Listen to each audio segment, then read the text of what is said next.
information on the figures Yes. and that you Nagsampa na nga ng kaso si Vice President Sara Duterte. Ang iniisip ko na kaagad dito, baka si Auntie Claire na to. Nako, sino kaya ang sinampahan ng kaso ni VP Sara Duterte? At personal na nagtungo ang Vice Presidente sa piskalya upang ihain ang reklamo kaugnay sa umano'y maling mga pahayag laban sa kanya. At sinamahan siya ng kanyang legal counsel na si Attorney Salvador Paulo Panelo Jr. kasama ang 5 testigo. May mga testigo siyang dala-dala. Ang kinasuhan niya, ayon po dito sa post po ng Brigada News Manila, si Madriaga.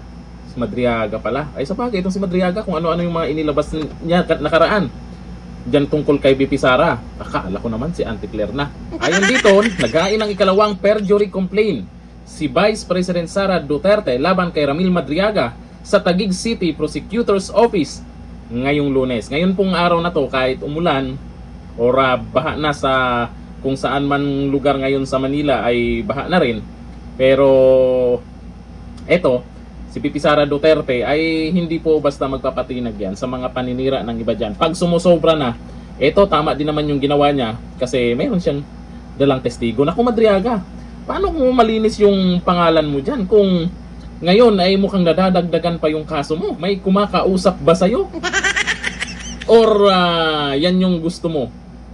Kasi kung ikaw ay totoo yung mga sinasabi nyo kay VP Sara Duterte, eh bakit parang hindi masyadong naniniwala sa inyo ang mga netizens?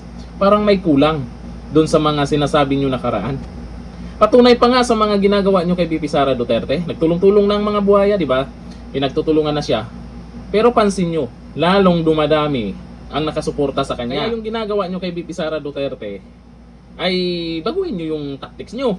Kasi bandang uli, wala din eh. Si VP Sara lang naman ay ginagawa niya ang tama. Eh kayo, may tama? Ganito lang, review. Bye.